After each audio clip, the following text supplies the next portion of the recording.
بسم اللہ الرحمن الرحیم۔ تاریخ گواہ ہے کہ جتنے بھی یزیدی کردار واقعہ کربلا میں بالواسطہ یا بلا واسطہ ملوث تھے، سبھی کو دردناک موت سے دوچار ہونا پڑا۔ لیکن ایک شخص ایسا بھی ملتا ہے کہ جس کا دعویٰ تھا کہ وہ کربلا میں شہنشاہ دو جہاں کے نواسے، جنتی نوجوانوں کے سردار حضرت سیدنا امام حسین کی شہادت میں ملوث تھا اور یزیدی فوج کا کرتا دھرتا تھا، لیکن پھر بھی وہ امن و سکون کی زندگی گزار رہا تھا اور موت بھی عالیشان آنے کی پیشگوئی کرتا تھا۔ ناظرین کرام، 6000 سپاہی جو کربلا میں یزیدی فوج میں شامل تھے، ان کو قتل کرنے والا مختار سقفی تھا، جس نے قسم کھا رکھی تھی کہ جب تک واقعہ کربلا برپا کرنے والا ایک بھی سپاہی زندہ ہے تو مختار سقفی اپنے خیمے میں آرام دہ نیند نہیں سوئے گا۔ اس کے علاوہ باقی جو بچ گئے ان میں سے بہت سے اندھے ہو گئے، کچھ لوگوں کے چہرے بہت ہی بدصورت ہو گئے کہ ان کی پہچان تک نہ ہوتی تھی، کچھ لوگ شدید پیاس اور بھوک سے مر گئے تھے۔ اس طرح ہر کوئی طرح طرح کے مصائب سے تباہ و برباد ہو کر مر گیا۔ حضرت علامہ جوزی رحمۃ اللہ علیہ نے سدی سے نقل کیا ہے کہ میدان کربلا میں ایک آدمی نے مجھے دعوت دی، وہاں بہت سے لوگ شامل تھے، وہ سب آپس میں ایک دوسرے سے باتوں میں مصروف تھے۔ وہ یہ باتیں کر رہے تھے کہ جو بھی یزیدی سیدنا حسین کے لشکر کو شہید کرنے میں ملوث تھا، اس کو اللہ تعالیٰ نے ذلت اور رسوائی کے سوا کچھ نہ دیا۔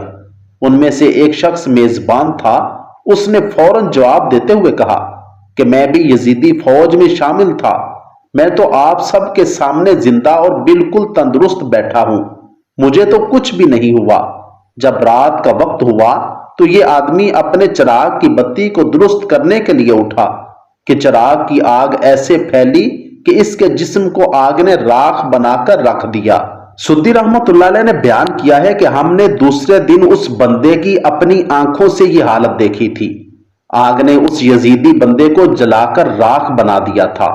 روایت میں موجود ہے کہ ابن زیاد کی فوج میں سے ایک آدمی ایسا بھی تھا جس نے امام حسین کے سر مبارک کو اپنے فتراک میں ڈال کر گھومتا پھرتا تھا۔ یہ بندہ بہت ہی حسین و جمیل تھا۔ جب لوگوں نے چند روز کے بعد اس کو دیکھا تو اس کا چہرہ بہت ہی سیاہ پڑ گیا تھا، لوگوں سے پہچانا ہی نہیں جا رہا تھا۔ لوگوں میں سے ایک شخص نے اس بندے سے دریافت کیا کہ تو بہت ہی حسین و جمیل ہوا کرتا تھا، تیرے رنگ کو کیا ہو گیا ہے؟ اس بندے نے جواب دیا کہ جس روز سے میں نے نواسہ رسول کے سر مبارک کو اپنے فتراک میں ڈال دیا تھا، اس دن سے میرے پاس 2 آدمی آتے ہیں، وہ مجھے گھسیٹ کر آگ میں ڈال دیتے ہیں، میں بڑی مشکل سے اس آگ سے جان بچا کر بھاگتا ہوں۔ یہی وجہ ہے کہ جس دن سے میں نے یہ بدبختوں والی حرکت کی ہے، اس دن سے میرا چہرہ سیاہ پڑتا ہی جا رہا ہے۔ ایک مقام پر بہت سے لوگ بیٹھے آپس میں گفتگو کر رہے تھے کہ جس نے بھی حضرت امام حسین کو میدان کربلا میں تھوڑی سی بھی تکلیف دی تھی تو اللہ تعالیٰ نے اس بندے کے ساتھ بہت ہی برا سلوک کیا ہے، اس کو ذلت اور رسوائی کے سوا کچھ نہیں ملا ہے۔ ایک بوڑھا اٹھا اور کہنے لگا، یہ سب سنی سنائی باتیں ہیں، میں بھی تو شمر کی فوج میں تھا لیکن بالکل تندرست ہوں۔ اتنے میں ایک سانپ نمودار ہوا اور تمام لوگوں کو چھوڑ کر صرف اس بوڑھے کے منہ میں داخل ہوا اور اس کے پکانے والی جگہ سے باہر نکل گیا۔ بوڑھے نے تڑپتے تڑپتے جان دے دی۔ واقعی سے منقول ہے کہ حسین رضی اللہ تعالیٰ عنہ کے قاتلوں میں سے ایک شخص اندھا ہو گیا تھا۔ جب اس شخص سے کسی نے دریافت کیا کہ اے بوڑھے انسان، تیری آنکھوں کی بینائی کس طرح سے چلی گئی تھی، اس نے جواب دیا کہ میں نے خواب میں آقا دو جہاں صلی اللہ علیہ وآلہ وسلم کی زیارت کی، آپ نے ہاتھ میں چمکتی ہوئی تلوار پکڑی ہوئی تھی، آپ صلی اللہ علیہ وآلہ وسلم نے 10 قاتلان حسین کے سر کو ذبح کر کے زمین پر بچھایا ہوا تھا، میں بھی کھڑا ان کو دیکھ رہا تھا۔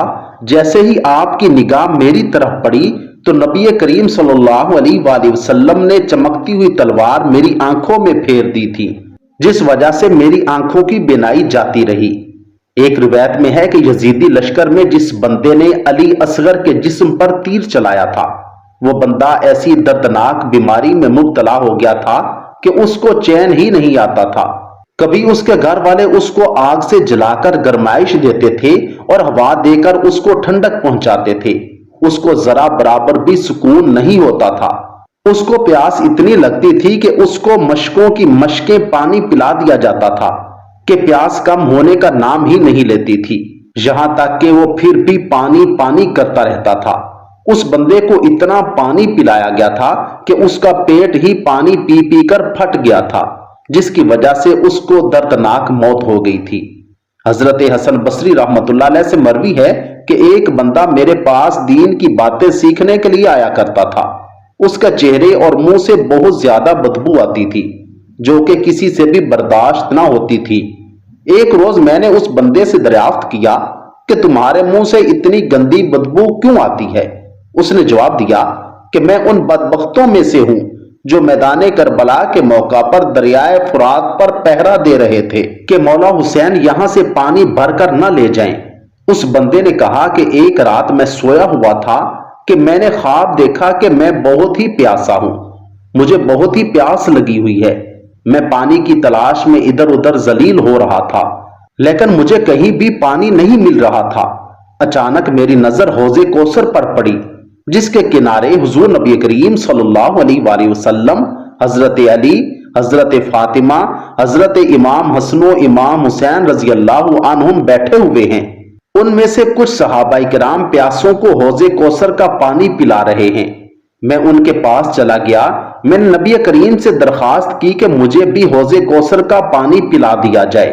ان لوگوں نے حضور نبی کریم صلی اللہ علیہ وآلہ وسلم سے عرض کیا، یا رسول اللہ، یہ ان لوگوں میں سے ہے جنہوں نے سیدنا امام حسین کے ننھے اور پیاسے بچوں تک پانی نہیں جانے دیا تھا۔ یہ بات سننے کے بعد آقا دو جہاں صلی اللہ علیہ وآلہ وسلم نے حکم دیا کہ اس بندے کو قطران پلا دیا جائے۔ میں نے جب خواب میں قطران پیا تھا کہ میری اچانک آنکھ کھل گئی تو میرے منہ سے اسی دن سے بدبو آ رہی ہے۔ اس دن سے میں جو کچھ بھی کھاتا ہوں وہ قطران بن جاتا ہے۔ قطران کی وجہ سے مجھ سے بہت ہی بدبو آتی ہے۔ یہی وجہ ہے کہ لوگ میرے پاس بیٹھنے سے بھی پرہیز کرتے ہیں۔ حضرت حسن بصری رحمۃ اللہ علیہ نے فرمایا کہ اس دن سے میں نے اس بندے کو کہا کہ آج کے بعد تم میرے پاس مت آنا۔ میں نے چند دن کے بعد سنا کہ وہ بندہ ذلیل و خوار ہو کر مر گیا ہے۔ ان کے علاوہ بھی بے شمار لوگ طرح طرح کے عذاب میں مبتلا ہو گئے تھے۔ تاریخ چیخ چیخ کر بتا رہی ہے کہ ان میں سے کوئی نہیں بچا تھا جس نے اس دنیا میں ہی سزا نہ پالی ہو۔ ہر کسی کو بری سے بری سزا اور عذاب کا سامنا کرنا ہی پڑا تھا۔ جس نے بھی واقعہ کربلا میں مظالم ڈھائے تھے، یہاں تک کہ اس عذاب سے یزید بھی نہ بچا اور بہت بری موت مرا۔ اللہ پاک سے دعا ہے کہ وہ ہمیں رسول اللہ صلی اللہ علیہ وآلہ وسلم کی آل اور اصحاب سے لامحدود محبت عطا فرمائے۔ کمنٹ سیکشن میں آمین ضرور لکھیے گا۔ نہ جانے کس کی دعا قبول ہو جائے اور ہم سب کا بیڑا پار ہو جائے۔